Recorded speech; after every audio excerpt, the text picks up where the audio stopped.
আজ আমি দেখাবো কাঁঠালের নতুন একটা রেসিপি। চলো ঝটপট আমরা রেসিপিটা দেখে নিই। রেসিপিটা তোমাদের কেমন লাগলো অবশ্যই তোমরা আমাকে কমেন্ট করে জানাবে। চলো ঝটপট দেখিয়ে নিই। এই রেসিপিটা বানানোর জন্য আমি 500 গ্রাম কাঁঠাল নিয়ে নিয়েছি। কাঁঠালটা খুব ভালো করে কেটে নিয়েছি। কেটে নেওয়ার পরে আমি দিয়ে দিচ্ছি কাঁঠালটা কুকারের মধ্যে। প্রেসার কুকারে দিয়ে আমি কাঁঠালটাকে সিদ্ধ করে নেব। হালকা জল দেব অল্প করে, আর দেব অল্প হলুদ গুঁড়ো আর অল্প নুন। সবগুলো দিয়ে খুব ভালো করে আমি কাঁঠালটাকে আগে সিদ্ধ করে নেব। বেশি সিটি দেব না, 3 থেকে 4টে সিটি দেব, যাতে কাঁঠালটা একবারে খুব ভালো করে ঘাটা না হয়ে যায়।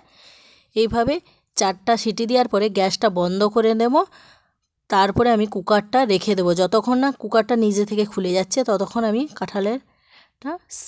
কুকারটা আমি রেখে দেব। এরপরে আমি কাঁঠালগুলো কুকার থেকে বের করে নেব। বের করে ঠান্ডা করতে দিয়ে দেব। আর আমি বসিয়ে দেব কড়াইতে দিয়ে দিয়েছি তেল। তেলটা খুব ভালো করে যখন গরম হয়ে যাবে তখন আমি দিয়ে দেব গোলমরিচ গুঁড়ো, গোটা গোলমরিচ, গোটা জিরে, শুকনো লঙ্কা, দারচিনি আর এলাইচি, বড় এলাইচি, ছোটো এলাইচি যে কোনো ব্যবহার করতে পারো। আর ছোটো ছোটো টুকরো করে পেঁয়াজগুলো কেটে রেখেছিলাম, সেই পেঁয়াজগুলো দিয়ে দেবো। পেঁয়াজগুলো দিয়ে খুব ভালো করে ভেজে নেব। পেঁয়াজগুলো যতক্ষণ আমার ভাজা হচ্ছে ততক্ষণ আমি চলো অন্য মশলাগুলো রেডি করে নিই।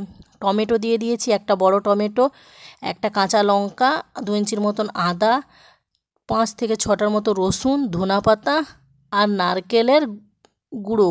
এটা মার্কেটে নারকেলের গুঁড়োটা কিনতে পাওয়া যায়। নারকেলের গুঁড়ো দিয়ে দিয়েছি। খুব ভালো করে সবগুলোর পেস্ট বানিয়ে নেব। খুব ভালো করে আমি পেস্ট বানিয়ে নিয়েছি। এরপরে আমি পেঁয়াজটা যখন লাল লাল করে ভাজা হয়ে গেছে তখন আমি দিয়ে দেব শুকনো লঙ্কা। শুকনো লঙ্কাটা দিয়ে দেওয়ার পরে আমি এর মধ্যে যে পিষে রাখা মশলাগুলো ছিল, পেস্ট বানিয়েছিলাম, সে মশলাটা দিয়ে দেবো। সে মশলাটা দেওয়ার পরে খুব ভালো করে কষিয়ে নেব।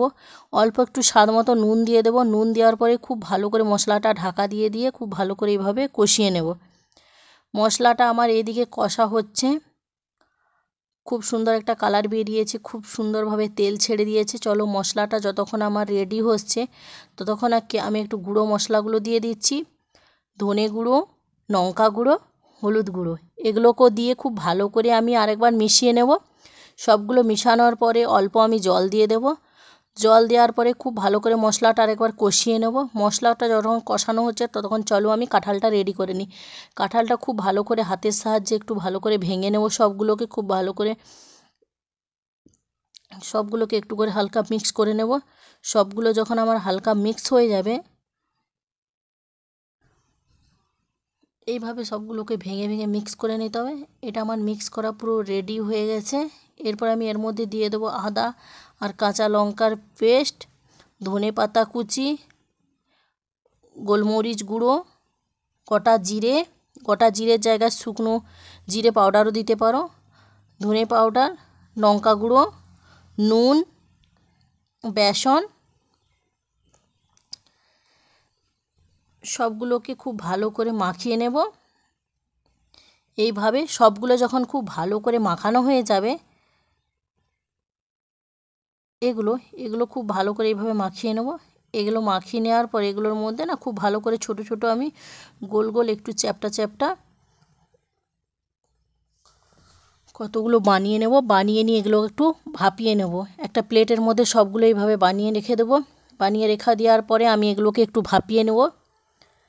একটা ছাঁকনি নিয়ে নিয়েছি, ছাঁকনির উপরে সব রেখে দেব। সবগুলো খুব ভালো করে সাজিয়ে নেব। সাজিয়ে নেওয়ার পরে আমি যেটাতে আমার মশলাটা রেডি হচ্ছে তার উপরে আমি এই ছাঁকনিটা চাপিয়ে দেব। খুব ভালো করে চাপিয়ে দিয়ে মশলাটা একবার নাড়াচাড়া করে নেব। নাড়াচাড়া করে এই কড়াইতেই আমি এগুলোকে একটু খুব ভালো করে ভাপিয়ে নেব। আলাদা করে আর ভাপানোর কোনো দরকার নেই, এই মশলাটার উপরে রেখেই ভাপিয়ে নেওয়া যাবে। জালিটা আমি দেখো কড়াইয়ের মধ্যে বসিয়ে দিচ্ছি। কড়াইয়ের মধ্যে বসিয়ে দিয়েছি, দিয়ে খুব ভালো করে উপর থেকে একটু ঢাকনা দিয়ে দেবো। ঢাকনা দিয়ে একটুক্ষণ ভাপিয়ে নেব।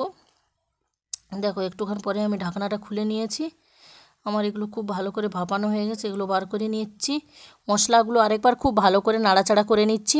মশলাটা খুব ভালো করে নাড়াচাড়া করে নিয়েছি। এরপরে আমি একটু অল্প ফ্রেশ ক্রিম দিয়ে দেবো। ফ্রেশ ক্রিম দিয়ে দেওয়ার পরে খুব ভালো করে আরেকবার নাড়াচাড়া করে নেব। এইভাবে আরেকবার নাড়াচাড়া করে নিয়েছি। খুব সুন্দর একটা কালার বের হয়েছে। এইভাবে তোমরাও বাড়িতে কিন্তু ট্রাই করো, খেতে কিন্তু অসাধারণ হয়।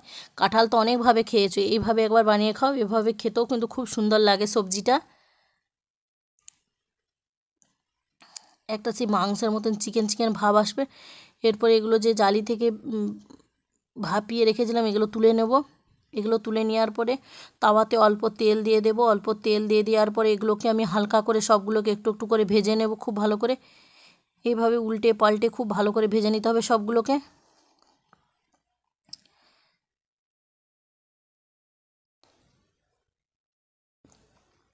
এইভাবে সবগুলোকে ভেজে নেব।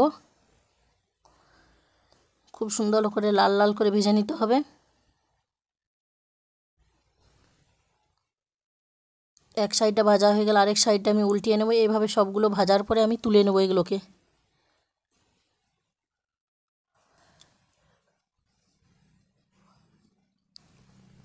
সবগুলো ভাজা হয়ে গেছে, এরপরে তুলে নেব।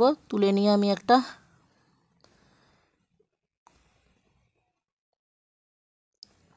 এগুলো সব তুলে নিয়েছি। তুলে নেওয়ার পরে আমি যে গ্রেভিটা বানিয়েছিলাম সেই গ্রেভিটার মধ্যে আমি ভাজা জিরে গুঁড়ো, গরম মশলা আর কসুরি মেথি গুঁড়ো সবগুলোকে একসঙ্গে মিক্স করে দেবো। মিক্স করে নিয়ে একটু ফুটিয়ে নেব। ফুটে যাওয়ার পরে আমি যে কাঁঠালের বড়াগুলো ভেজে রেখেছিলাম সেই বড়াগুলো দিয়ে দেবো। দিয়ে দেওয়ার পরে খুব ভালো করে আরেকবার নাড়াচাড়া করে নেব। এইভাবে উপর থেকে ধনেপাতা কুচি দিয়ে দেব। দিয়ে আরেকবার খুব ভালো করে সবগুলোকে নাড়িয়ে নেব। একটু খুব ভালো করে ফুটিয়ে নেব। সবজি আমার রেডি হয়ে গেছে, গ্যাসটা বন্ধ করে দেবো। খাওয়ার জন্য একদম রেডি। ভিডিওটা যদি তোমাদের ভালো লেগে থাকে অবশ্যই লাইক করবে, কমেন্ট করবে, শেয়ার করবে, পাশে থেকো, সাথে থেকে। দেখা হচ্ছে নতুন একটা রেসিপির।